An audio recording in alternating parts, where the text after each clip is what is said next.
얼마 전 부천 중동의 한 호텔에서 화재가 발생해 투숙객 7명이 숨지고 12명이 다치는 대규모 인명피해가 발생하며 논란이 되고 있습니다. 최초 게시물은 2024년 8월 22일 20시 16분 시사저널의 정윤경 기자가 게재한 기사였습니다. 정윤경 기자는 각종 사회 이슈를 주로 다루는 것으로 확인할 수 있었습니다. 기사에 따르면 8월 22일 경기 부천시 중동의 한 호텔에서 화재가 발생해 투숙객 1명이 심정지 상태로 이송되었다고 하는데요. 소방당국은 대응 2단계로 경보령을 내려 진화 작업을 벌였고 지상에 에어매트를 설치하는 등 투숙객들에 대한 긴급 구조 작업을 진행했다는 사실이 전해졌습니다. 이후 8월 28일 연합뉴스는 화재 발생 원인에 대해 보도했습니다. 기사에 따르면 소방당국은 부천 호텔 화재 원인으로 객실 에어컨에서 전기 불꽃 떨어져 객실 전체가 폭발적 화염에 휩싸이는 이른바 플래시 오버 현상이 일어난 것으로 보고 있다고 전했습니다. 전문가들은 부천 화재의 대규모 인명피해가 발생한 이후로 화재 객실의 문이 열려 있었다는 점과 호텔 매니저의 안일한 초기 대응을 꼽았습니다. 화재 당일 810호에 배정받은 투숙객은 에어컨 쪽에서 탁탁 소리와 함께 탄 냄새가 난다며 호텔 직원에게 객실 변경을 요청했다고 하는데요.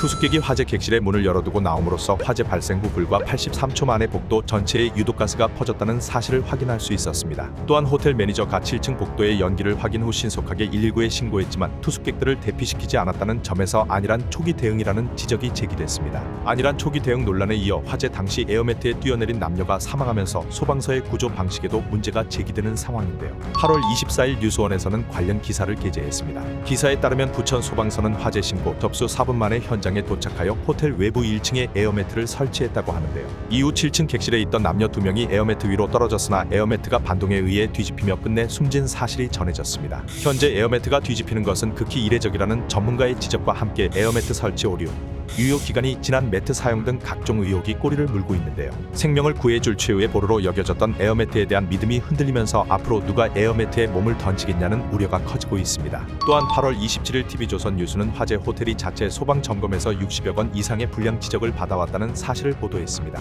소방 당국이 제출한 자료에 따르면 해당 호텔은 2019년 화재 감지기 작동 불량과 옥내 소화전 밸브 누수 등 24건이 지적되었다고 하는데요. 이듬해인 2020년에도 피난 유도 등과 연기 감지기가 여러 차례 불량이었다는 사실이 확인되었습니다. 한편 경찰은 해당 호텔의 소방 점검을 맡은 업체와 호텔 업주의 주거지 등 4곳을 압수수색했다고 밝혔는데요. 호텔 업주 등 2명이 업무상 과실치사 혐의로 입건된 데 이어 호텔 매니저 또한 경찰에 추가 입건되었다고 전해졌습니다. 사건 당일 8월 22일 FM코리아에는 해당 사건의 내용을 담은 기사와 함께 밤사이 인명피해가 더 늘어날 수도 있다라며 안타까움을 표하는 게시글이 업로드되었는데요. 댓글에서는 완강기와 CPR 교육은 학교에서 1년에 한 번씩 현장 실습을 했으면 좋겠다.